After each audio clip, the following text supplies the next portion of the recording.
नमस्कार दोस्तों, आपका स्वागत है एसएनडी सोशियोलॉजी क्लासेस पर। और आज इसमें हम लोग यूपीजीआईसी का जो पेपर हुआ था, लास्ट पेपर जो 2021 का पेपर था, 2022 में जो हुआ था, उसी का आज हम लोग व्याख्या सहित प्रश्नों को देखेंगे, क्योंकि इससे एक आइडिया मिलेगा कि प्रश्न जीआईसी में कैसे आते हैं। क्योंकि अत्यधिक संभावना है कि जनवरी फरवरी तक यूपीजीआईसी का जो पेपर प्रवक्ता का आया है, भर्ती आई है, उसका पेपर हो जाएगा। तो हम लोग पहला प्रश्न देखते हैं इसमें। और आप लोगों से यह निवेदन है कि आप लोग इस चैनल को लाइक शेयर एंड सब्सक्राइब करें। उसी में जो मुझसे पढ़ाते वक्त त्रुटियां हो रही हैं, उसमें आप लोग कमेंट के माध्यम से भी मुझे बता सकते हैं, जिससे मैं उसमें कुछ जो त्रुटियां हो रही हैं उसमें सुधार करूं।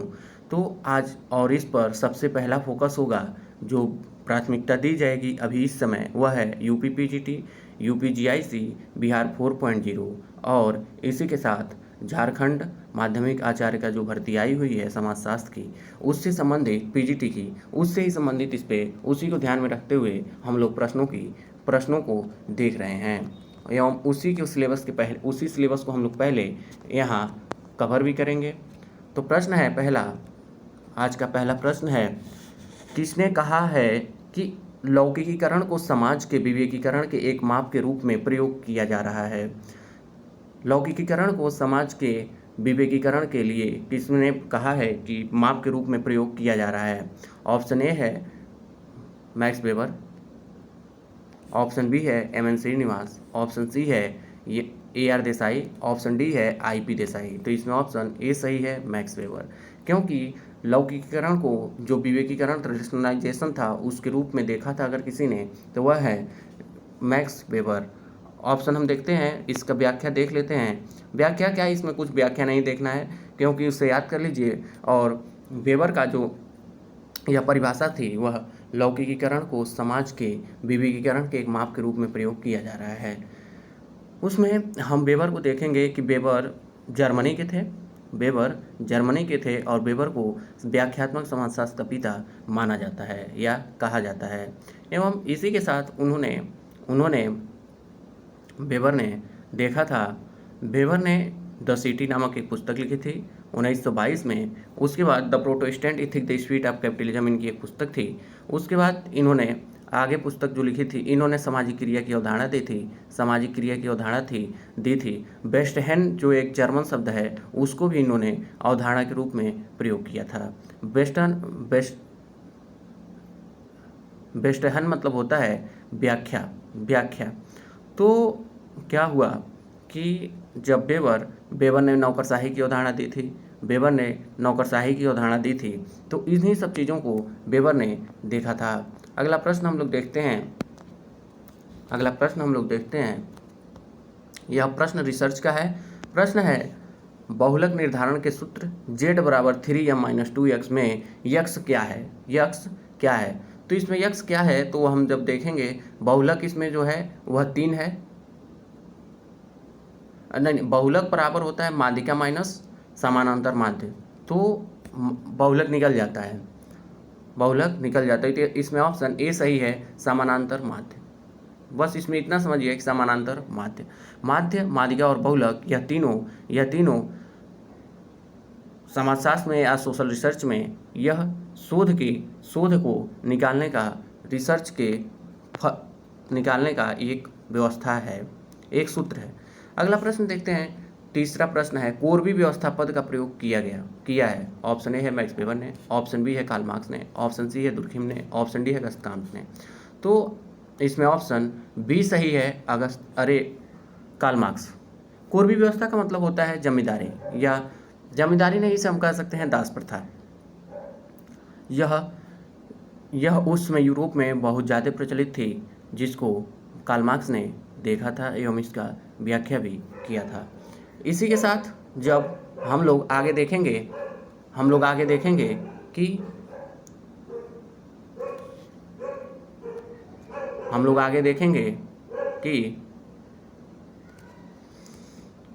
जब कार्ल मार्क्स संघर्ष के सिद्धांत के प्रणेता हैं, प्रणेता माने जाते हैं। इन्होंने ही सर्वप्रथम संघर्ष का सिद्धांत दिया था एवं इन्होंने समाज में 2 वर्ग बताए, सर्वहारा वर्ग एवं बुजुर्ग वर्ग। बुजुर्ग वर्ग एवं सर्वहारा वर्ग, जिसमें इन्होंने कहा था, इन्होंने समाज के 5 स्तरों को बताया। आदिम साम्यवाद, दास युग, सामंत, आदिम साम्यवाद, दास युग, सामंतवाद, उस पूंजीवाद और उस लास्ट का इन्होंने समाजवाद की अवधारणा दी थी। तो कार्ल मार्क्स ने दास कैपिटल इनकी पुस्तक लिखी थी। इन्होंने दास कैपिटल इन्होंने पुस्तक लिखी थी। जर्मन आइडियोलॉजी इन्होंने पुस्तक लिखी थी। तो इस तरह की कुछ पुस्तकें भी लिखी थी। तो जब हम कार्ल मार्क्स को देखेंगे तो उसमें डिटेल से इनके पुस्तकों को भी हम लोग देखेंगे। ऐसा मैं अभी बना रहा हूँ कि एक साथ कम से कम 100-200 पुस्तकों के और उनके थिंकरों के नाम हम एक दिन एक वीडियो में एक मैराथन क्लास के तौर पर बना के और उसमें डाल दें, जिससे याद करने में थोड़ा आसानी हो जाए। अगला प्रश्न देखते हैं इसमें। अगला प्रश्न है, हरित क्रांति के संदर्भ में निम्नलिखित में से कौन सा कथन सही है? ऑप्शन ए है, हरित क्रांति केवल HIV बीजों के उपयोग में ही नहीं थी। दूसरा है, यह एक पैकेज था। तो इसमें ऑप्शन ए है केवल एक, ऑप्शन बी है केवल 2, ऑप्शन सी है 1 और 2 दोनों, ऑप्शन डी है न तो 1 और न ही 2। तो इसमें ऑप्शन सी सही है, 1 और 2 दोनों। जो हरित क्रांति थी इसको सबसे पहले नॉर्मन बोरलॉग ने दिया था।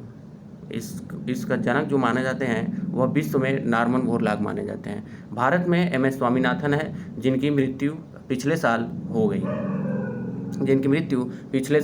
हो गई। यह जो था उसमें बड़े किसानों को एवं मध्यम किसानों को 2 लोगों को फ़ायदा मिला। छोटे किसानों को इससे फ़ायदा नहीं मिला, क्योंकि इसमें भूमि छोटी छोटी थी, जिसको तो वह जो आधुनिक यंत्र थे उसको वह लोग अफोर्ड नहीं कर पाए। तो इससे क्या हुआ कि जब अफोर्ड नहीं कर पाए तो उसका वह लाभ ले नहीं पाए। इसी में जो बड़े किसान थे उनके पास ज़मीनें भी थीं, बड़ी बड़ी ज़मीनें थीं, 100 बीघा, 50 बीघा, 100 एकड़, 200 एकड़, मतलब इतनी ज़्यादा ज़मीनें थीं। तो उन्होंने हरित क्रांति का ज़्यादा फ़ायदा उठाया। जैसे कि हरित क्रांति का सबसे ज़्यादा अगर कहीं प्रभाव पड़ा तो वह था हरियाणा, पंजाब, पश्चिमी उत्तर प्रदेश, यहाँ पर ज़्यादा प्रभाव पड़ा। लेकिन इसके कुछ नकारात्मक परिस्थितियाँ भी उत्पन्न हुई। इससे क्या हुआ कि ज़मीन धीरे धीरे लवणयुक्त हो गई, क्योंकि उसमें क्या हुआ, यूरिया का प्रयोग बहुत होता था। यूरिया का, खाद का, कीटनाशकों का प्रयोग बहुत होता था, जिससे धरती धीरे धीरे ऊसर या अनुर्वर होती गई। शुरू में फसल तो बहुत अच्छे हुए, ज़्यादा फसल उगा, तो इससे यही हुआ। और यह सबसे पहले गेहूं में आया था। अगला प्रश्न देखते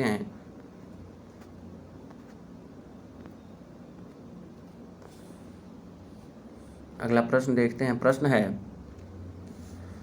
किसने एक परिकल्पना को किसी ऐसी चीज के बारे में एक अस्थायी कथन जिसकी वैधता अज्ञात है के रूप में परिभाषित किया है? ऑप्शन ए है एजे ब्लैक तथा डीन जे चैंपियन। ऑप्शन बी है यस ए क्रोयड एवं जे ह्यूजेस। ऑप्शन सी है NM ब्रैडबर्न एवं S सुडमैन। ऑप्शन डी है R बोडगन एवं के बिल्डेन। तो इसमें ऑप्शन ए सही है, AJ ब्लैक तथा डीन जे चैंपियन। अभी देख रहे होंगे कि आप प्रश्न थोड़े पूछने का जो GIC में होता है वह थोड़ा क्लिष्ट है, यानी कि टफ प्रश्न पूछे जाते हैं। तो आप लोग इसको ध्यान में रखकर, और मैं जो भी इस चैनल पर वीडियो पढ़ रहा है, थियरी का हो या प्रैक्टिस सेशन का हो, उसमें आप लोग देखेंगे। अभी तो मान लीजिए प्रीवियस ईयर है, अभी जो कल मैं नए क्वेश्चन डाला उसमें देखिए इसमें कितने मिलेंगे। तो आप लोग इस चैनल से जुड़े रहेंगे तो इससे फ़ायदा ही होगा। और जो थियरी की क्लासेस होंगी उससे सारे क्वेश्चन मिलेंगे। मैं जब रिसर्च करूँगा तो रिसर्च से जो क्वेश्चन आए होंगे मिलेंगे, आगे आगे आने वाले भी क्वेश्चन बनेंगे। बाकी basic concept, thinker, Indian society, जो भी मतलब होगा उसको जब पढ़ाया जाएगा तो उससे प्रश्न मिलेंगे। इसलिए आप लोगों को अच्छा लगे तो आप लोग नंबर पर व्हाट्सअप कर सकते हैं और जो भी परेशानी हो वह मुझे बता सकते हैं। तो एजे ब्लैक तथा डीन जे चैंपियन ने परिकल्पना को कहा किसी ऐसी चीज़ के बारे में एक अस्थायी कथन जिसकी वैधता अज्ञात है के रूप में परिभाषित किया है। तो इसको क्या कीजिएगा कि यह जो एजे ब्लैक तथा डीन जे चैंपियन जो हैं, इनका यह परिकल्पना की जो परिभाषा है इसे याद कर लीजिएगा या कहीं लिख लीजिएगा, क्योंकि इससे प्रश्न बनेंगे। अगर इस बार नहीं बनेगा तो पीजीटी में बन सकता है, असिस्टेंट प्रोफेसर में बन सकता है। मान लीजिए यूपी पीजीटी में तो सोशल रिसर्च है ही नहीं सिलेबस में। अगला प्रश्न देखते हैं। प्रश्न है, प्रतिकारी कानून की अवधारणा से संबंधित है। ऑप्शन ए है सदरलैंड, ऑप्शन बी है लोम्ब्रोसो, ऑप्शन सी है दुर्खेम, ऑप्शन डी है कुलवार्ड। तो इसमें ऑप्शन सी सही है, दुर्खेम ने प्रतिकारी कानून की अवधारणा दी थी। इन्होंने प्रतिकारी कानून की अवधारणा देते समय प्रतिकारी एवं दमनकारी दो प्रकार के कानूनों की बात कही थी। तो जो आदिम समाज था वहाँ पर दमनकारी कानून होते थे, आधुनिक समाज में प्रतिकारी कानून होते हैं। तो दुर्खेम जो थे उन्होंने समाज के अध्ययन में श्रम विभाजन का सिद्धांत दिया एवं इसी के साथ उन्होंने कहा श्रम विभाजन में ही कि समाज में इसकी आवश्यकता है, इसलिए श्रम विभाजन बना हुआ है। इन्होंने एक पुस्तक लिखी थी, the elementary forms of religious life. The suicide इनकी एक पुस्तक थी। उसके बाद इन्होंने जहाँ भी नैतिकता या मोरल की बात आए वहाँ पर दुर्खेम का हम नाम रख सकते हैं। दुर्खेम ने धर्म को पवित्रता एवं अपवित्रता के रूप में देखा, सेक्रेट एवं प्रोफेन इसको इंग्लिश में कहते हैं। उसके बाद इन्होंने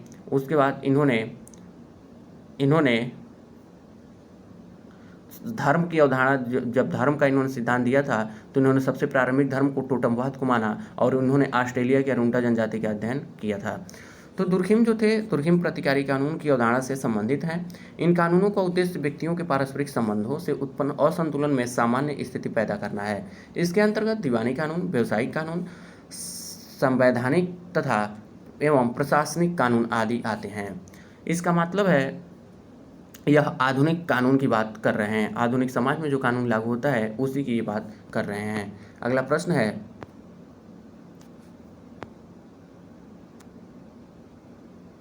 प्रश्न है, निम्नलिखित में से किस विद्वान ने समय एवं स्थान को सामाजिक जीवन में नए सिरे से परिभाषित किया है तथा इसके लिए समय स्थान दूरीकरण की अवधारणा का प्रयोग किया है। ऑप्शन ए है मिशेल फूको, ऑप्शन बी है जॉक देरिडा, ऑप्शन सी है एंथनी गिडेंस, ऑप्शन डी है एफ जेमसन। तो इसमें ऑप्शन सी सही है, गिडेंस ने समय स्थान दूरीकरण को देखा था। इनका कहना था कि आज कोसों मतलब हजारों मील दूर रहते हुए भी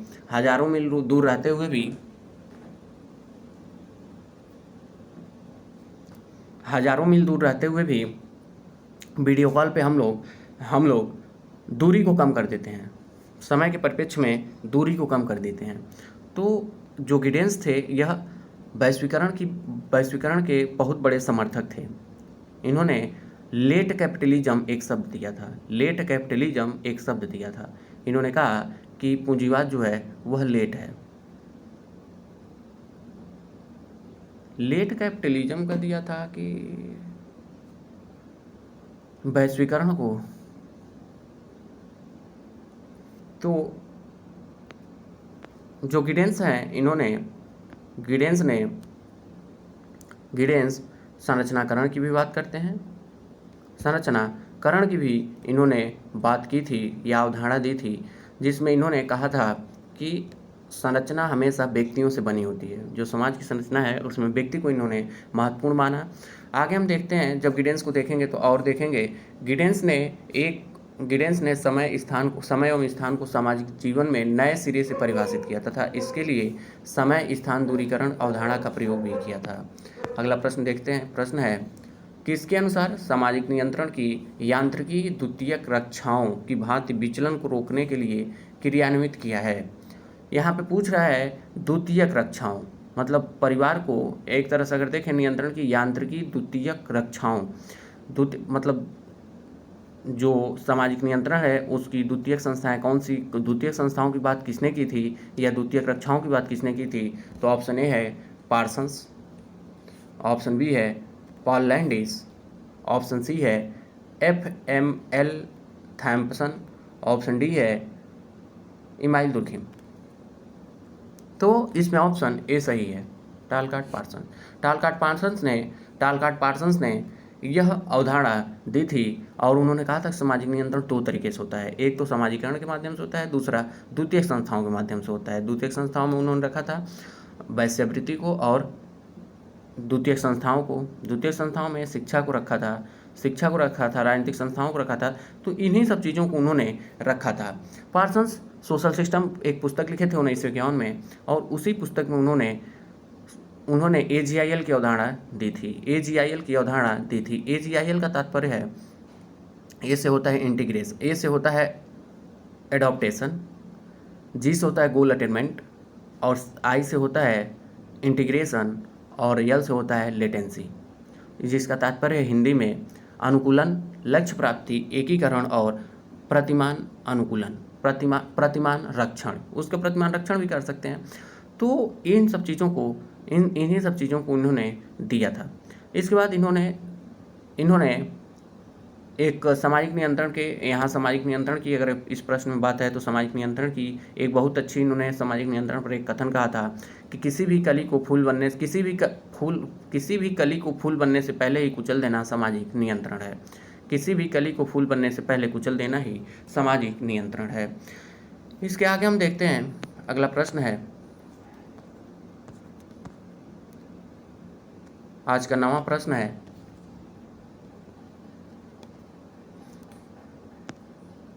है, लोकनगरी सातत्य अवधारणा का प्रतिपादन किया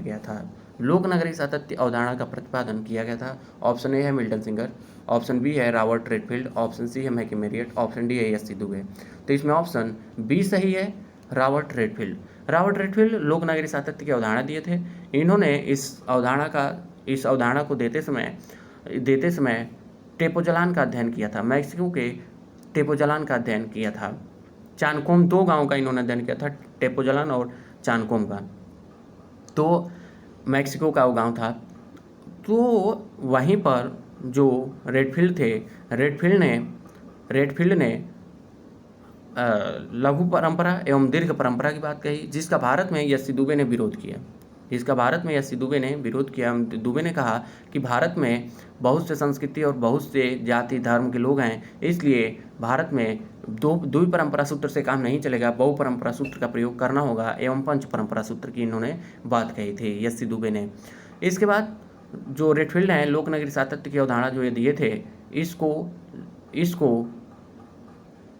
इसको इन्होंने विस्तारित किया था। उसी को जो लघु परंपरा एवं दीर्घ परंपरा था उसी को भारत में मैकी मेरियट ने सार्वभौमिकीकरण और स्थानीयकरण के रूप में देखा था। सार्वभौमिकीकरण का मतलब होता है जो पूरी बड़े क्षेत्र पे या यूँ कहें कि पूरे वर्ल्ड लेवल पे या विश्व में उसका प्रसार हो तो उसे सार्वभौमिकरण कहते हैं। स्थानीयकरण उसे कहते हैं जो एक स्थान विशेष में कुछ छोटे समूह में वह विचारधारा या बात प्रचलित हो तो उसे स्थानीयकरण कहते हैं। और लघु परंपरा एवं दीर्घ परंपरा की भी यही बात होती है, रेडफील्ड ने बताया था। आगे देखते हैं, इसको देख लेते हैं इनकी व्याख्या भी। रॉबर्ट रेडफील्ड ने लोकनगरी सातत्य अवधारणा का प्रतिपादन किया और कहा कि अत्यंत छोटे गांवों और विशाल नगरों के बीच एक निरंतरता होती है। लोक समाज और नगरीय समाज इस निरंतरता के दो छोर हैं, किंतु इन दोनों के बीच कई ऐसे गांव और नगर होते हैं जिनमें दोनों की विशेषताएं पाई जाती हैं, उसे ही लोक नगरी सातत्य कहते हैं, इनका कहना था। अगला प्रश्न देखते हैं, यह रिसर्च का प्रश्न है। कौन सी शोध प्ररचना शास्त्रीय प्ररचना के रूप में जानी जाती है? ऑप्शन ए है अन्वेषणात्मक शोध प्ररचना, ऑप्शन बी है वर्णनात्मक शोध प्ररचना, ऑप्शन सी है प्रायोगिक शोध प्ररचना और ऑप्शन डी है क्रियात्मक शोध प्ररचना। इसमें ऑप्शन सी सही है, प्रायोगिक शोध प्ररचना को शास्त्रीय प्ररचना के रूप में देखा जाता है। इसमें हम देखते हैं कि जैसे होता है कि मान लीजिए समाज विज्ञान में प्रायोगिक संरचना बड़े लेवल पे नहीं हो सकती। जो प्रायोगिक रिसर्च होते हैं, जो प्रयोग होते हैं, वह बड़े लेवल पे नहीं हो सकता है, लेकिन ऐसा नहीं कि असंभव है, होता है। किसी छोटे चुने हुए ग्रुप पर, चुने हुए नियंत्रित ग्रुप पर ऐसा प्रयोग किया जाता है। इसमें इन्होंने कहा था प्रायोगिक शोध प्ररचना शास्त्रीय प्ररचना के रूप में जानी जाती है। चैंपियन की परिभाषा आ चुकी है। तो चैंपियन ने कहा था समाजशास्त्रीय शोध में प्रायोगिक प्ररचना की अवधारणा नियंत्रण की दशाओं के अंतर्गत अवलोकन द्वारा मानवीय संबंधों के अध्ययन की ओर संकेत करती है। स्पष्ट है कि जिस प्रकार भौतिक विज्ञान में विषय को नियंत्रित अवस्थाओं में रखकर उसका अध्ययन किया जाता है, ठीक उसी प्रकार नियंत्रित अवस्थाओं में अवलोकन परीक्षण के द्वारा सामाजिक घटनाओं का अध्ययन करने को ही प्रयोगात्मक शोध कहते हैं। तो क्या होता है कि जैसे विज्ञानों में किसी विषय को नियंत्रण में रखकर अध्ययन किया जाता है, ठीक उसी प्रकार समाज विज्ञानों में मैं बताया है कि समाज विज्ञानों में भी ऐसा करने को थोड़ा बहुत मतलब सुविधाएं मिल जाती हैं और किया भी जाता है। यह चैंपियन की जो परिभाषा थी यह आ चुकी है। इसलिए अगला प्रश्न आज देखते हैं। अब अगला प्रश्न है, आज का 11वां प्रश्न है। विश्व के बारे में अपने सिद्धांत में उन्होंने बौद्धिक कारकों को केंद्रित किया है। वास्तव में उन्होंने तर्क दिया है कि बौद्धिक अवस्था ही सामाजिक अव्यवस्था का कारण है। उक्त पंक्तियाँ किसके लिए उद्धृत हैं, मतलब किसने यह कहा था? ऑप्शन ए है सेंट साइमन, ऑप्शन बी है अगस्त काम्ट, ऑप्शन सी है इमानुएल दुर्खिम, ऑप्शन डी है स्पेंसर।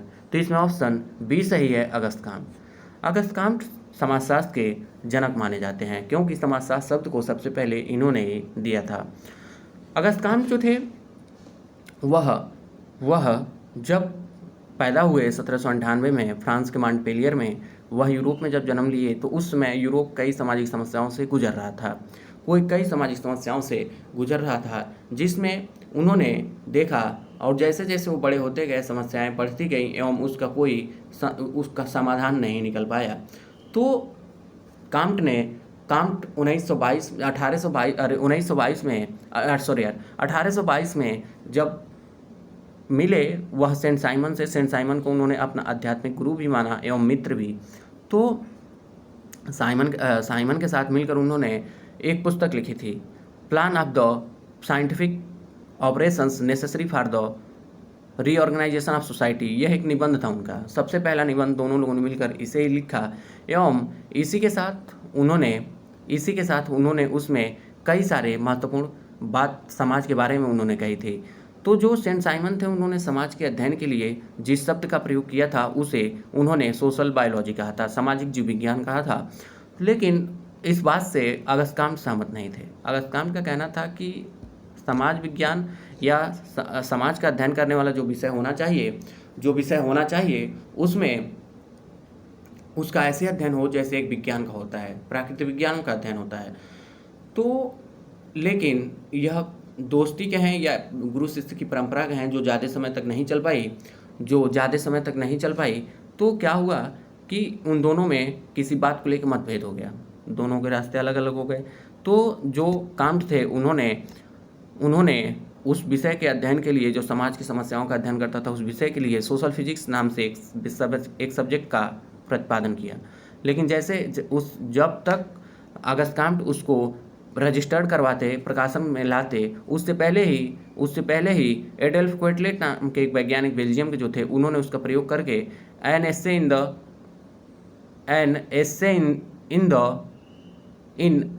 इन सोशल फिजिक्स नाम से एक निबंध लिखकर उसमें सोशल फिजिक्स को प्रयोग कर लिया। इससे दुखी होकर काम्ट ने 1838 में ही एक नए शब्द समाजशास्त्र का प्रतिपादन किया एवं उसी को उन्होंने समाज का जो अध्ययन करते थे उसके लिए एक विषय के रूप में प्रयोग किया। तो इसलिए अगस्त काम्त को समाजशास्त्र का जनक माना जाता है। एवं अगस्त काम्त की कुछ पुस्तकें थी जिसमें पहला था पॉजिटिव फिलॉसफी, दूसरा था पॉजिटिव पॉलिटी, तीसरा था कैटेसिज्म ऑफ पॉजिटिविज्म, इनका था एजुकेशन एंड सोसाइटी, और चौथा था एजुकेशन एंड सोसाइटी, और पांचवा एक पुस्तक और थी जो मुझे याद नहीं आ रहा है। तो हम लोग देखेंगे जब आगे कभी आएगा, अभी तो देखेंगे। तो इन्होंने इस पे ही काम किया था। अगला प्रश्न देखते हैं। अगला प्रश्न है, यह भी रिसर्च का प्रश्न है, निम्नलिखित में कौन एक वैज्ञानिक शोध की विशेषता नहीं है? ऑप्शन ए है सत्यापनशीलता, ऑप्शन बी है निश्चयात्मकता, ऑप्शन सी है विशिष्टता, और ऑप्शन डी है वैषयिकता। तो इसमें ऑप्शन सी सही है, विशिष्टता। विशिष्टता वैज्ञानिक शोध की विशेषता नहीं होती है। वैज्ञानिक शोध में क्या क्या होना जरूरी है यह देखिए। तो वैज्ञानिक शोध, विशिष्टता वैज्ञानिक शोध की विशेषता नहीं है।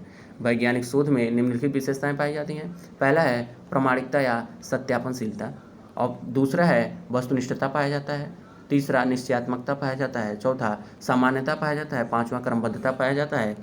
इसी के साथ इसमें कार्य कारण संबंध पाया जाता है, पूर्वानुमान होता है, सिद्धांत सार्वभौमिक होते हैं, भविष्यवाणी करने की क्षमता होती है, और तर्क की प्रधानता होती है। यह है वैज्ञानिक शोध की कुछ विशेषताएं हैं। इन विशेषताओं से ही वैज्ञानिक शोध होते हैं। अगला प्रश्न देखते हैं।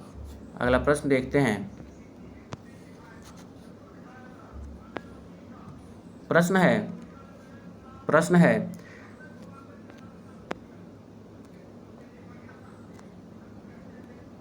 है एडमंड हर्सल ने प्रघटना विज्ञान सिद्धांत में अपने विचारों की विवेचना हेतु जिन अवधारणाओं का प्रयोग किया है वे हैं। पहला है तात्पर्य अंतर्वस्तु, दूसरा है ज्ञान का कोष्टीकरण, तीसरा है परिप्रेक्ष्यों की पारस्परिकता, और चौथा है चेतना की अभिप्रायिकता। जिसमें इसमें अब हम कूट के माध्यम से देखते हैं। तो पहला है ऑप्शन ए है 1 और 2 दोनों, 1 और 2, ऑप्शन बी है 2 और 3, ऑप्शन सी है 2 और 4, ऑप्शन डी है 3 और 4। तो इसमें जब हर्सरेल ने देखा था उन्होंने 2 चीज़ों को ध्यान में रखा था। जब हर्सरेल प्रघटना विज्ञान के प्रणेता माने जाते हैं, लेकिन समाजशास्त्र में प्रघटना शास्त्र को किसने लाया था? अल्फ्रेड शुर्च ने। यह याद रखना जरूरत है।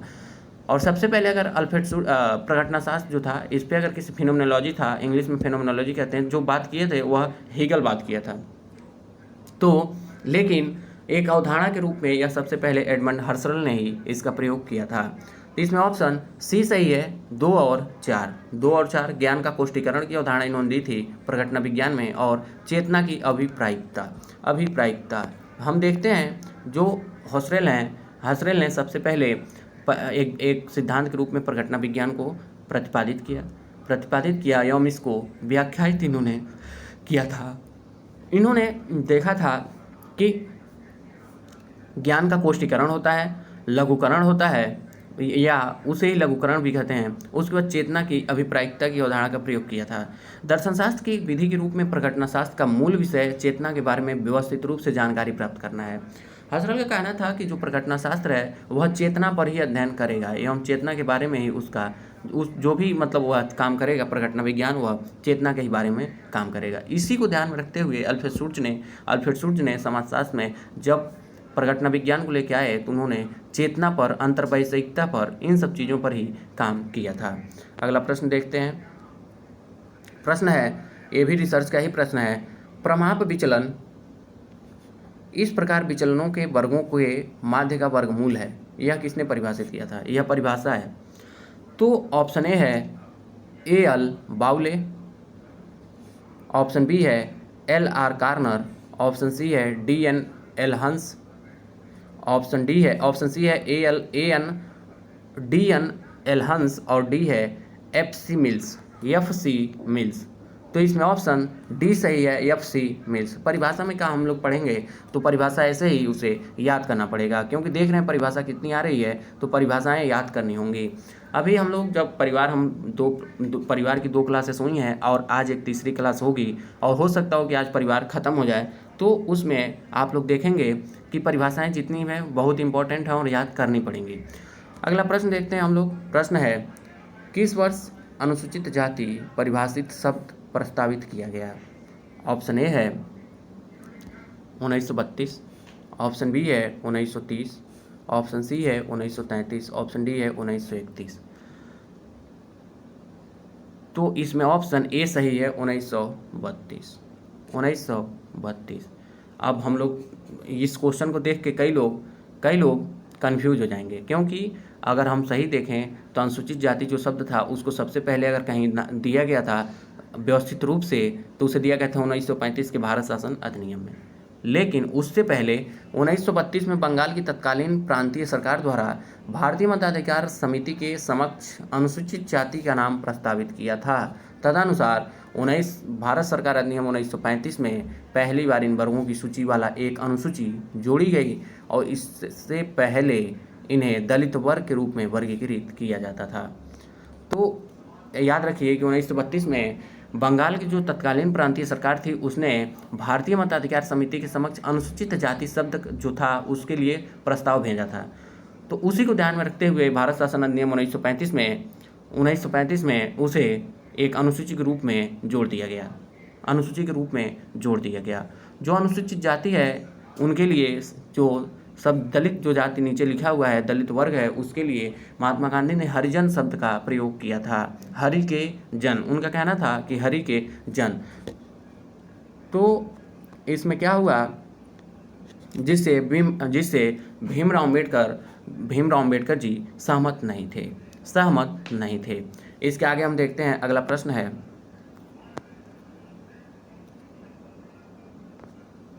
प्रश्न है देखिए इसका आंसर ऑप्शन दूसरे पेज पे है, तो हम लोग इसे देख लेते हैं। गारफिंकल के लोक विधि विज्ञान में जिन प्रमुख अवधारणाओं को प्रयुक्त किया गया वे हैं। ऑप्शन पहला है दस्तावेजी विधि, निजवाचक क्रिया, तीसरा है निर्देशिका, चौथा है सामान्य वास्तविकता। तो कूट का प्रयोग करना है तो इसमें पहले बताऊँ दस्तावेजी विधि आएगा, निर्देशिका आएगा, निजवाचक क्रिया भी आएगा और चौथा इसमें सामान्य वास्तविकता भी आएगा। ऑप्शन डी सही है, इसमें चारों आएगा। गारफिंकल जो है वह लोक विधि विज्ञान को इन्होंने आगे बढ़ाया था। गारफिंकल लोक विधि विज्ञान को आगे बढ़ाया था और इन्होंने इस पे काम भी किया था। तो इन्होंने कहा कि जो लोक विधि विज्ञान है उसमें 4 चीज़ों का प्रयोग होता है। दस्तावेजी विधि का होता है, निजवाचक क्रिया का होता है, निर्देशिका का होता है और सामान्य वास्तविकता का। प्रमुख अवधारणाओं का इन्हीं का प्रयोग करते हुए इन्होंने लोक विधि विज्ञान को परिभाषित एवं व्याख्यायित किया था और लोक विधि विज्ञान के प्रणेता गारफिंकल को ही माना जाता है। अगला प्रश्न है भारत में समान पारिश्रमिक अधिनियम किस वर्ष पारित किया गया था? समान पारिश्रमिक अधिनियम किस वर्ष पारित किया गया था? ऑप्शन ए है 1976, ऑप्शन बी है 1977, ऑप्शन सी है 1981, ऑप्शन डी है 1973। तो इसमें ऑप्शन ए सही है 1976 में, क्योंकि जब 1976 में समान पारिश्रमिक का मतलब क्या था, यहाँ महिला और पुरुष को दोनों को जो वेतन मिल रहे हों, जो काम के बदले पैसे मिलते हैं उसे समान करने के लिए, यह बात यही थी। तो इसका क्रियान्वयन दोनों क्षेत्रों किया गया था, केंद्रीय क्षेत्र पर और राज्य, मतलब जो केंद्र के भी कर्मचारी थे उनके लिए भी और जो राज्य के कर्मचारी थे इनके लिए भी महिला पुरुष का जो वेतन था उसे समान करने की बात कही गई थी। अगला प्रश्न देखते हैं। ये भी रिसर्च का प्रश्न है, यह भी रिसर्च का रिसर्च का प्रश्न नहीं है। निर्जाति विज्ञान पद्धति का संस्थापक किसे माना जाता है? वही तो है लोक विधि विज्ञान, इसे ही कहते हैं। अब दूसरे अगले प्रश्न में देखिए, इसे वर्ड चेंज करके पूछ लिया। हिंदी में क्या होता है कि कई चीज़ें बदल के आती हैं। जैसे एक शब्द इंग्लिश में तो एक ही लगभग शब्द यूज होता है, एक ही वर्ड यूज होता है। जैसे एथनोमेथोडोलॉजी अगर हम लिखते हैं तो निर्जाति विज्ञान पद्धति हो जाएगा, लेकिन उसको हिंदी में लोक विधि विज्ञान भी कह सकते हैं, निर्जाति पद्धति विज्ञान भी कह सकते हैं। तो यह गारफिंकल ने इसका प्रयोग किया था। ऑप्शन ए है दुर्खिम, ऑप्शन बी है मेलनोस्की, ऑप्शन सी है हेरोल्ड गारफिंकल, ऑप्शन डी है अल्फ्रेड शुल्ज। तो इसमें ऑप्शन सी सही है, गारफिंकल ने अभी मैं कहा कि जो लोक विधि विज्ञान है इसके प्रणेता माने जाते हैं और इसके संस्थापक यही हैं। इन्होंने पुस्तक लिखी थी स्टडीज इन एथनोमेथोडोलॉजी 1967 में यह सिद्धांत आया था।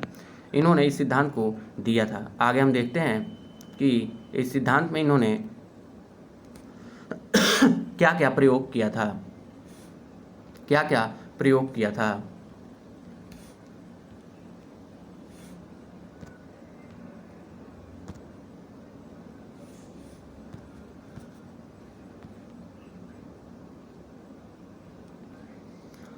तो इसमें जो निर्जाति पद्धति विज्ञान है, निर्जाति पद्धति विज्ञान जो है, इसका संस्थापक हेराल्ड गारफिंकल को माना जाता है। संस्थापक हेराल्ड गारफिंकल को माना जाता है क्योंकि सर्वप्रथम गारफिंकल ने अपनी पुस्तक स्टडीज एंड मैथोडोलॉजी में इस उपागम को व्यवस्थित रूप से प्रस्तुत किया था। यह उपागम व्यक्ति के जीवन की दिन प्रतिदिन की समस्याओं, क्रियाओं से, सामान्य क्रियाओं से संबंधित है। इसमें जो गारफिंकल थे, इन्होंने समाज में जो व्यक्ति थे उनके दिन प्रतिदिन के क्रियाओं का अध्ययन करते थे एवं उसी को इन्होंने इस जो लोक विधि विज्ञान था इसका विषय बनाया था।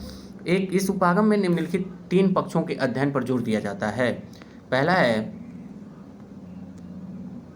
है इसमें दिन प्रतिदिन की सामान्य क्रियाएं, दूसरा है भाषा का सामाजिक पक्ष, तीसरा है सामाजिक प्रतिमानों का वह पक्ष जो कि व्यक्ति अपने व्यवहार के काम में लेता है। इन्हीं का प्रयोग इन्होंने किया था और मैं बताया ही कि जो लोगों के दिन प्रतिदिन की क्रियाएं हैं उसी को इन्होंने इसका अध्ययन बनाया था। अगला प्रश्न देखते हैं और देखिए बहुत ज़्यादा आज समय हो गया तो हम लोग थोड़ा फास्ट देखते हैं, थोड़ा जल्दी।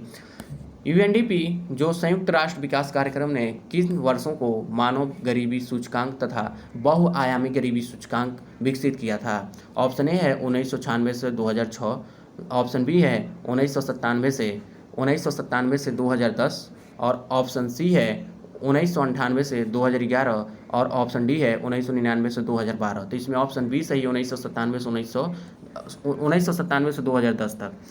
इसी समय जो यूएनडीपी था वह मानव गरीबी सूचकांक एवं तथा बहुआयामी गरीबी सूचकांक को विकसित किया था।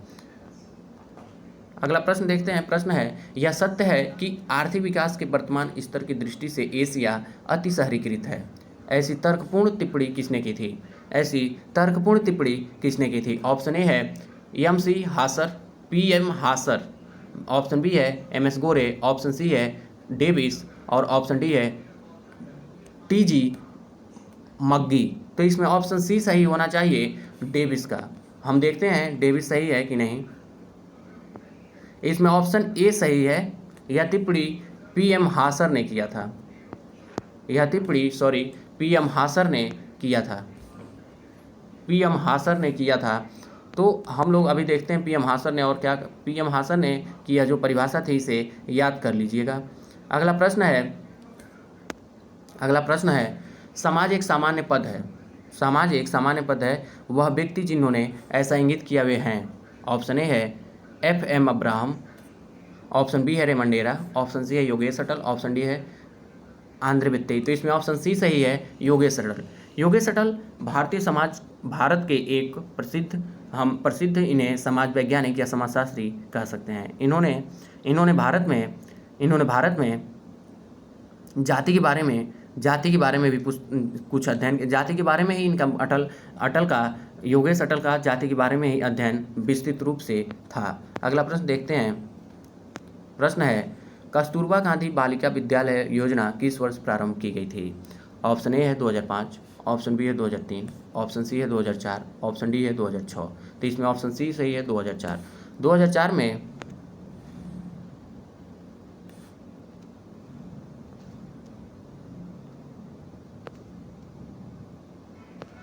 2004 में कस्तूरबा गांधी बालिका योजना 2004 में प्रारंभ की गई थी। यह केंद्र सरकार द्वारा चलाई जाने वाली महत्वपूर्ण योजनाओं में से एक है। इस योजना के तहत देश के पिछड़े वर्ग और गांव में निवास करने वाली अनुसूचित जाति, अनुसूचित जनजाति एवं अन्य पिछड़ा वर्ग, अल्पसंख्यक समुदायों एवं गरीबी रेखा से नीचे की लड़कियों को मुफ्त में शिक्षा दी जाती है। यह वह स्कूल है, जैसे आप देखे होंगे आवासीय स्कूल होते हैं, यह आवासीय स्कूल होते हैं। तो इसमें बस लड़कियां पढ़ती हैं और वहाँ खाना पीना रहने का सब व्यवस्था कम से कम पैसों में गवर्नमेंट करती है। पैसे लिए जाते हैं, बहुत कम लिए जाते हैं। यह मिलान का प्रश्न है। इसमें देखिए द्वंद्वात्मक भौतिकवाद किसका था? मार्क्स का। अगला प्रश्न है द्वंद्वात्मक भौतिकवाद मार्क्स का है। आदर्श प्रारूप वेबर का है। सामाजिक तथ्य दुर्खिम का है और सामाजिक डार्विनवाद स्पेंसर का है। तो इसमें ए में 3, बी में 4, ए में 3, बी में 4, तो इसमें ऑप्शन बी सही है, इसमें ऑप्शन बी सही है। अगला प्रश्न देखते हैं। इसमें अगला प्रश्न है निम्नलिखित में से कौन शोध प्रारूप से संबंधित नहीं है? शोध प्रारूप से संबंधित नहीं है। देखिए यह रिसर्च का प्रश्न है, तो इसमें ऑप्शन ए है JW क्रेसवेल, ऑप्शन बी है JB सिमोन्स, ऑप्शन सी है FN कलिंगर, ऑप्शन डी है AB थियर। तो इसमें ऑप्शन बी सही है, इसमें ऑप्शन बी सही है JB सिमोन्स शोध प्रारूप से संबंधित नहीं है, जबकि JW क्रेसवेल, FN कलिंगर तथा AB थियर शोध प्रारूप से संबंधित हैं। यह लिख लीजिएगा कहीं, यह लिख लीजिएगा क्योंकि यह ज़रूरत पड़ेगा आने वाले कभी प्रश्न में या आने वाली तैयारी में भी आप इसका प्रयोग कर सकते हैं और यह प्रश्न पूछा भी जा सकता है। अगला प्रश्न है समाजशास्त्र को समाज प्रक्षेत्र का अध्ययन करने वाला कहा जा सकता है, यह किसने कहा था? ऑप्शन ए है योगेश अटल, ऑप्शन बी है BR चौहान, ऑप्शन सी है RN सक्सेना, ऑप्शन डी है योगेंद्र सिंह। यह भारतीय समाजशास्त्री हैं चारों लोग, तो इसमें ऑप्शन ए सही है योगेश अटल। योगेश अटल ने कहा था समाजशास्त्र को समाज प्रक्षेत्र का अध्ययन करने वाला विज्ञान कहा था। योगेश अटल को मैं बताया है कि इन्होंने भारत में जातियों पर विशेष कार्य किए थे एवं इन्होंने कई सारी पुस्तकें भी लिखी थी जो आगे आने वाले सवाल में और हम लोग प्रश्नों में उनके किताबों को भी देखेंगे। प्रश्न है निम्न में से किस प्रतीकात्मक अंतःक्रियावादी द्वारा भूमिका ग्रहण की अवधारणा का प्रयोग किया गया था? ऑप्शन ए है C.H. कुले, ऑप्शन बी है G.H. मीड, ऑप्शन सी है M. कुहन, ऑप्शन डी है H. ब्लूमर। तो इसमें ऑप्शन बी सही है G.H. मीड। G.H. मीड ने भूमिका ग्रहण की अवधारणा का प्रयोग किया था। G.H. मीड ने भूमिका ग्रहण की अवधारणा का प्रयोग किया था। भूमिका ग्रहण इन्होंने मनोवृत्तियों एवं दृष्टिकोणों को अपनाने की प्रक्रिया के रूप में कहा था। इन्होंने पुस्तक लिखी थी माइंड सेल्फ एंड सोसाइटी और इन्होंने सामाजिकरण की अवधारणा भी दी थी। सामाजिकरण में भी इन्होंने कुछ काम किया था, जिसमें सामाजिकरण में इन्होंने कहा था आई जब मी में परिवर्तित होता है तो वह सामाजिक या सामाजिकरण पूर्ण हो जाता है, उसका सामाजिकरण पूर्ण हो जाता है। अगला प्रश्न देखते हैं। अगला प्रश्न है इसमें मिलान का ये भी प्रश्न है। M.N. श्रीनिवास ने किस गाँव का अध्ययन किया था? रामपुरा का। योगेंद्र सिंह जो थे इनने चारमुखेड़ा का अध्ययन किया था और यश दुबे जो थे यह समीरपेट का अध्ययन किए थे और मैकेमेरियट किशनगढ़ी का अध्ययन किए थे। ए में 2, बी में 4, सी में 1 और डी में 3 आएगा, तो इसमें ऑप्शन ए सही है, पहला ही ऑप्शन इसमें सही है। मिलान वाले में कुछ देखना नहीं होता है, हम लोग जैसे जैसे प्रश्न आता जाएगा उसको देखते जाएंगे। अगला प्रश्न है, हम सोच रहे हैं कि इसमें 80 प्रश्न आते हैं तो एक में 80 प्रश्न आते हैं तो एक में 40 का दो क्लास बनाई जाए 40 का, तो 28 हो चुका है, 28वां प्रश्न है यह, तो इसमें 40 करके हम रोक देंगे। अगला प्रश्न है भारत में पश्चिमीकरण की प्रक्रिया के कारण जो बदलाव आए हैं उन्हें निम्न 4 शीर्षकों में विवेचित किया जा सकता है। ए है विलोपनवादी परिवर्तन, दूसरा है योगशील परिवर्तन, तीसरा है सहायक परिवर्तन, चौथा है संश्लिष्ट परिवर्तन। तो इसमें क्या परिवर्तन आए हैं इसी को हम लोग देखेंगे। पश्चिमीकरण के कारण भारत में इन्होंने किसने कहा था, यह किसने कहा था? तो इसमें ऑप्शन ए है वाई सिंह मतलब योगेंद्र सिंह, ऑप्शन बी है SH अतलास, ऑप्शन सी है M.N. श्रीनिवास, ऑप्शन डी है BB मिश्रा। तो इसमें ऑप्शन बी सही है SH अल्तास। यह प्रश्न देखिए नया है, तो इसको क्या कीजिए आप लोग इस प्रश्न को लिख लीजिए। भारत में पश्चिमीकरण की प्रक्रिया के कारण जो बदलाव आए हैं उसे SH अल्तास ने 4 शीर्षकों में विवेचित किया था। पहला है विलोपनवादी परिवर्तन, दूसरा है योगशील परिवर्तन, तीसरा है सहायक परिवर्तन और चौथा है संश्लिष्ट परिवर्तन। अगला प्रश्न हम देखते हैं सहभागी अवलोकन पद का सर्वप्रथम प्रयोग किसने किया था? तो ऑप्शन ए है HR बर्नार्ड, ऑप्शन बी है PB यंग, ऑप्शन सी है फ्रेंच बॉस, ऑप्शन सी है E लिंडमैन। तो सबसे पहले इसे लिंडमैन ने प्रयोग किया था 1940 में। इन्होंने एक पुस्तक 1924 में इन्होंने एक पुस्तक लिखी थी सोशल डिस्कवरी, और इसी में सर्वप्रथम सहभागी अवलोकन का प्रयोग किया था। लेकिन समाजशास्त्र में इसका अगर किसी ने सबसे पहले प्रयोग किया था सहभागी अवलोकन का अगर किसी ने प्रयोग किया था तो वह थे मेलिनोव्स्की। मेलिनोव्स्की ने जब मेलानेशिया का अध्ययन कर रहे थे, मेलानेशियन जनजातियों का जब इन्होंने अध्ययन किया था, तो उस समय इन्होंने सहभागी अवलोकन से ही उसका प्रयोग किया था।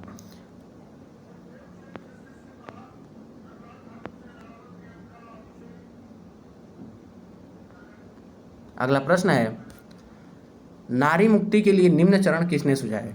गृहस्थ महिलाओं की भूमिका की समाप्ति, दूसरा है परिवार की समाप्ति। तो ऑप्शन ए है राशि, ऑप्शन बी है ओकले, ऑप्शन सी है मिशेल, ऑप्शन डी है मार्गन। तो इसमें ऑप्शन बी सही है ओकले। ओकले जो थी वह नारीवादी सिद्धांतकार हैं। इन्होंने बहुत सी अवधारणाओं को नारीवाद में दिया था।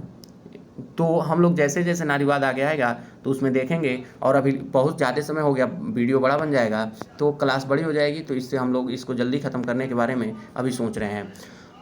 तो 31वां प्रश्न है, मीड के प्रतीकात्मक अंतःक्रियावाद की महत्वपूर्ण जड़ें कौन सी हैं? पहला है उपयोगितावाद का दर्शन, दूसरा है व्यवहारवाद का मनोविज्ञान।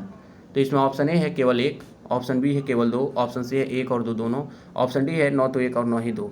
तो इसमें ऑप्शन सी सही है, एक और दो दोनों। यह मीड ने जब मीड के प्रतीकात्मक अंतःक्रियावाद की महत्वपूर्ण जड़ें उपयोगितावाद का दर्शन एवं व्यवहार का मनोविज्ञान से है। अंतःक्रियावादियों के विश्लेषण की मूल इकाई स्व है, जो उन तरीकों पर बल देती है जिनके द्वारा व्यक्ति अपने आप को वस्तु समझने लग सकते हैं और भूमिका ग्रहण की प्रक्रिया द्वारा दूसरों की भूमिका संपादित करते हैं। इसी प्रक्रिया को कूले ने आत्मदर्पण दर्शन और मीड ने स्व की अवधारणाओं द्वारा समझाया है। स्व की अवधारणा, स्व और समाज जुड़वा है, यह किसने कहा था? तो कूले ने कहा था, मीड ने नहीं। मीड ने स्व और समाज को अलग माना था, लेकिन कूले ने स्व और समाज को जुड़वा कहा था। अगला प्रश्न देखते हैं। अगला प्रश्न है, प्रतिस्पर्धा को शांतिपूर्ण संघर्ष के रूप में किसने देखा था? ऑप्शन ए है ग्लिनम ग्लिन, ऑप्शन बी है जे.एच. फिक्टर, ऑप्शन सी है मैक्स वेबर, ऑप्शन डी है कोजर। तो इसमें ऑप्शन सी सही है, मैक्स वेबर। लेकिन जो उत्तर प्रदेश लोक सेवा आयोग था वह ऑप्शन डी को माना था, कोजर को। कई जगह देखेंगे शांतिपूर्ण संघर्ष अगर किसी ने दिखा था प्रतिस्पर्धा को तो वह था मैक्स वेबर। लेकिन कभी कभी यहाँ प्रतियोगिता लिख के आता है, प्रतिस्पर्धा की जगह, तो वह उसके साथ हम लोग कोजर को रख सकते हैं। अगला प्रश्न है, तो आप लोग अगर दोबारा ये प्रश्न आए तो आप कोजर को ही लगाना है। अगला प्रश्न है, एक प्रख्यात विद्वान जिन्होंने समाजीकरण की प्रक्रिया में सांस्कृतिक आत्मसात्मीकरण एवं सांस्कृतिक पारेषण को पर्याप्त महत्व दिया है। ऑप्शन ए है Sherif M Sherif, option B है H.M. जॉनसन, ऑप्शन सी है किम्बालयंग और ऑप्शन डी है ब्रूम एवं सेल्जनिक। तो इसमें ऑप्शन सी सही है, किम्बालयंग ने जो समाजीकरण था उसको दो रूपों में बांटा था, सांस्कृतिक आत्मसात्मीकरण एवं सांस्कृतिक पारेषण। अगला प्रश्न देखते हैं। अगला प्रश्न है, निम्नलिखित में से कौन सा समाजशास्त्री जाति को पूर्णतः एक विशिष्ट भारतीय प्रघटना नहीं मानता है? ऑप्शन ए है G.S. घुरिये, ऑप्शन बी है P.H. प्रभु, ऑप्शन सी है J.S. हट्टन, ऑप्शन डी है S.C. दुबे। तो इसमें ऑप्शन ए सही है, G.S. घुरिये। G.S. घुरिये भारत में जाति का विस्तृत अध्ययन किए थे। घुरिये ने ही कहा था कि जाति इंडो आर्यन संस्कृति का ब्राह्मणिक संतान है एवं गंगा यमुना के माध्यम से, जिसका जन्म गंगा यमुना के माध्यम, जाति इंडो आर्यन संस्कृति का ब्राह्मण संतान है और यह गंगा यमुना के मैदानों में विस्तृत हुआ है। इसके माध्यम से ही गंगा यमुना के मैदानों में यह विस्तृत हुआ है। उसे जाति के बारे में यह कथन कहा था।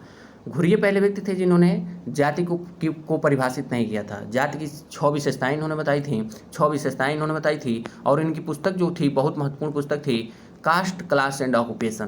तो इसमें G.S. घुरिये जाति को पूर्णतः एक विशिष्ट भारतीय परिघटना नहीं मानते। यह कहते हैं कि भारत में ही नहीं है, विश्व में भी जाति जैसी व्यवस्था पाई जाती है।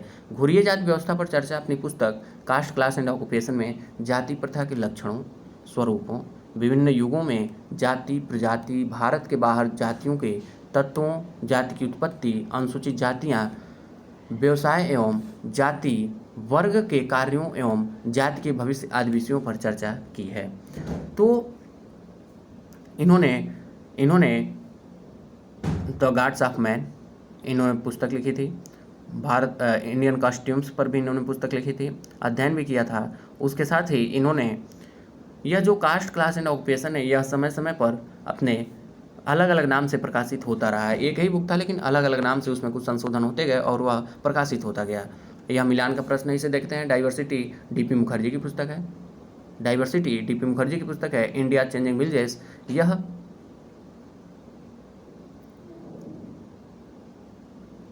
सोशोलॉजी ऑफ इंडियन सोशोलॉजी जो पुस्तक है यह राधाकमल मुखर्जी की है।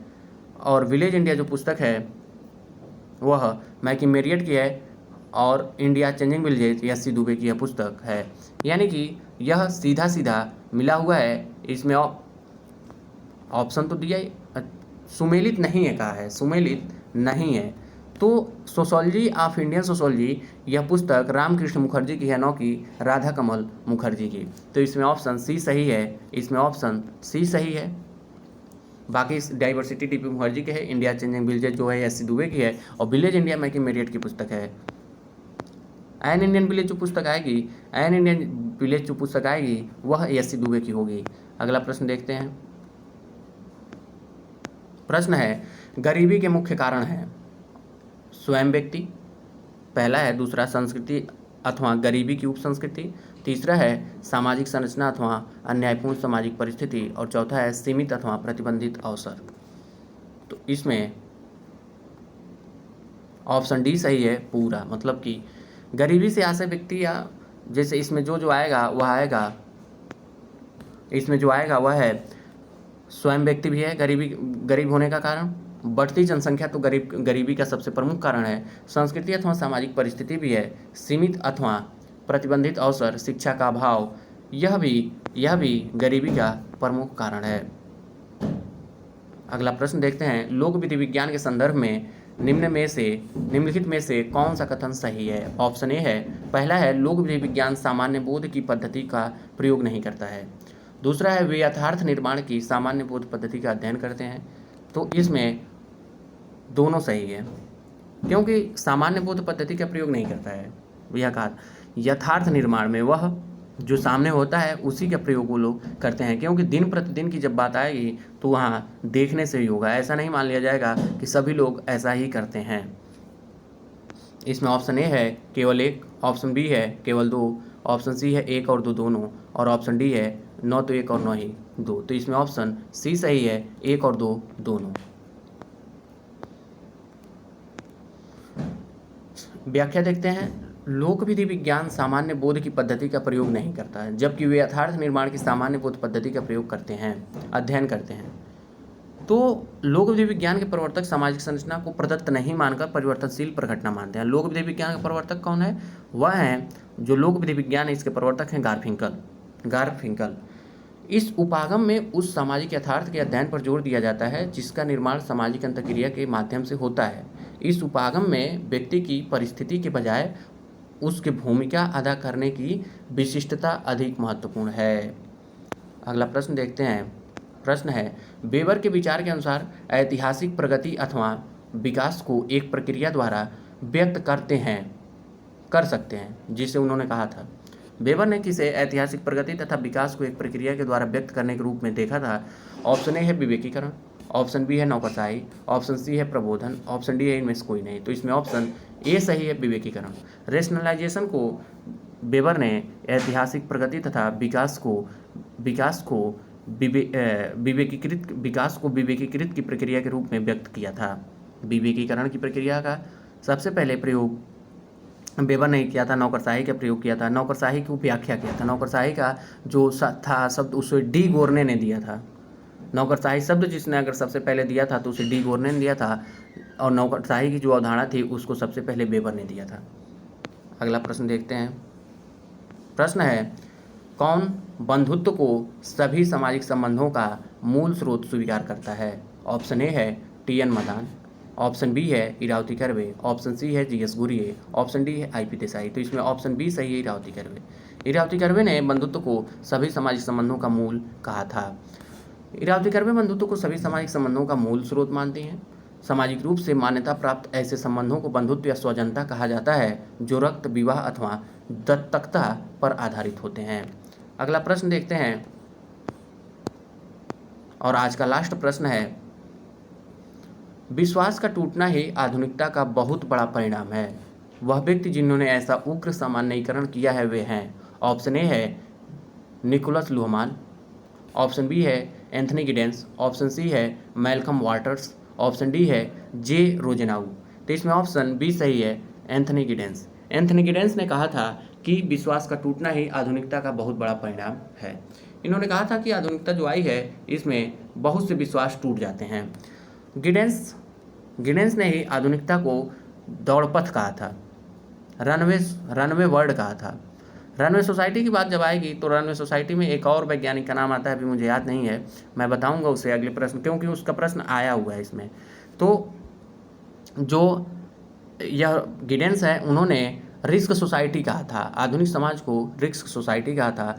तो हम व्याख्या देखते हैं के अनुसार विश्वास का टूटना ही आधुनिकता का बहुत बड़ा परिणाम है। गिडेंस ने आधुनिकता को जगन्नाथ की संज्ञा दी थी, जिसके कई लाभ के साथ साथ अनेक खतरे भी हैं। इन खतरों में उन्होंने आधुनिक जगन्नाथ के साथ जुड़ी जोखिमों का भी संकेत दिया है। इसलिए उलरिच बेक ने आधुनिकता को जोखिम समाज कहा है, जहां गिडेंस और बेक ने आधुनिकता को नकारात्मक पक्ष, दोनों ने मिलकर आधुनिकता का जो नकारात्मक पक्ष था उसका व्याख्या किया था। इसी के साथ आज की क्लास हम लोग यहीं विराम देते हैं, रोकते हैं, और इसके आगे के जो प्रश्न होंगे वह अगली वीडियो में मिल जाएंगे। तो आप लोगों से निवेदन है कि आप लोग इसको देखिए, कमेंट कीजिए, शेयर कीजिए, सब्सक्राइब कीजिए, लाइक कीजिए, और जो भी त्रुटियां हुई हों आप कमेंट के माध्यम से मुझे अवगत करा सकते हैं, और मैं उन त्रुटियों को आने वाली वीडियो में दूर करने का पूर्ण प्रयास करूँगा। Thank you.